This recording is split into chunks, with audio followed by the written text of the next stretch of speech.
proses awal itu memang kita libatkan siswa, jadi mereka mengetahui intinya bahwa rawa ini sebenarnya kan tidak tempat kumuh gitu loh, maksudnya gitu. Memang seperti itu, jadi dari sejak dini itu kita berikan pembelajaran bahwa karena Kalimantan ini kan banyak sekali rawa-rawa yang memang tidur, maksudnya sama sekali belum diolah gitu kan. Nah, mudah-mudahan dengan ada taman rawa di SMP 2 Blimbing ini, terutama bagi siswa ini bisa untuk tempat pembelajaran. Jadi rawa itu indah, rawa itu sehat, rawa itu bagus, rawa itu menghasilkan. Nah, terus dari kemarin yang kita lihat anak-anak ikut dalam manus ini semuanya antusias, memang ingin mencoba membuat seperti itu, mewujudkan yang tadi yang ada indah, ada dan sebagainya itu untuk siswa. Rawa ini merupakan habitat atau tempat ekosistem makhluk hidup yang sebelumnya belum dikembangkan. Dengan adanya rawa ini akan menjadi habitat yang terjaga. Lalu yang kedua, taman rawa merupakan hal yang ditakuti selama ini. Jadi asumsi masyarakat, asumsi para siswa khususnya yang berada di SMP Negeri 2 Blimbing ini, rawa itu tidak bisa menghasilkan. Nah, dengan pemilihan rawa, dengan perawatan rawa menjadi seperti taman ini, nantinya akan diharapkan bagi kami para dewan guru dan masyarakat khususnya akan menjadi tempat pembelajaran yang menghasilkan. Kemudian mungkin dampak bagi guru, ada dampak mungkin untuk pembelajaran, terutama untuk IPA ini memang enak sekali. Jadi untuk apa namanya, untuk pembelajaran jadi praktek langsung bahwa di lahan rawa itu ada beberapa ekosistem, baik itu yang sifatnya tumbuhan ataupun sifatnya kayak ikan dan sebagainya. Jadi guru-guru bisa membawa anak itu ke sini sambil main, sambil belajar gitu di rawa situ, yang sebelumnya tidak pernah bisa. Jadi sebagai media pembelajaran langsung yang enak gitu, maksudnya seperti itu. Untuk proses pembuatannya, ya yang pertama kita mengerjakan atau memelihara lahan dulu. Lahan yaitu taman rawa. Lalu yang kedua kita mencari bahan.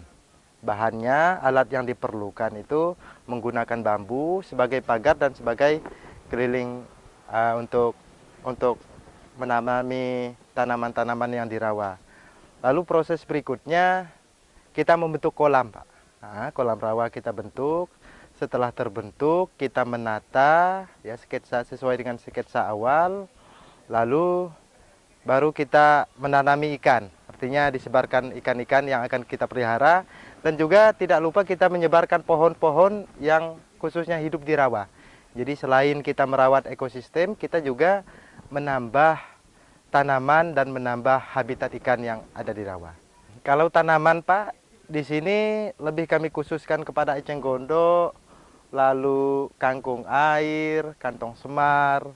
Nah, kalau untuk hewan, ikan-ikannya itu seperti ikan betok, ikan sepat siam, ikan gabus. Lalu kalau hewannya bebek juga bisa hidup di sini. Gitu. Harapan ke depan agar tempat ini bisa menjadi tempat pembelajaran, baik dari siswa sendiri maupun dari masyarakat. Akhirnya asumsi yang menganggap bahwa rawa ini hanya tempat biasa, dengan adanya rawa ini agar bisa menjadi percontohan bagi masyarakat agar memanfaatkan rawa, memanfaatkan tempat yang mati seperti ini menjadi tempat yang lestari, yang bisa dijadikan tempat wisata, yang bisa menghasilkan baik dari segi ekonomi dan pendidikan.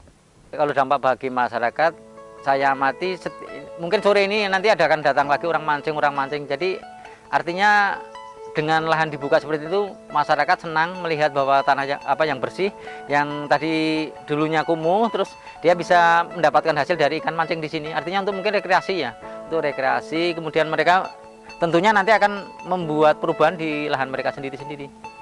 Itu harapan kita, jadi mereka bisa belajar dari sekolah ini dengan sedikit taman di sini yang ada di rawa sini, kan nanti mereka akan menerapkan langsung, baik itu ke anaknya atau mungkin langsung ke keluarganya gitu, seperti itu. Nah, jadi baik ini nanti yang kita harapkan sih orang tua datang ke sini, kalau anaknya belum ke sini nanti bisa ke sini. Itu harapan kita kalau dari imbal baliknya dari masyarakat, karena di sini lebih enak untuk pembelajaran gitu.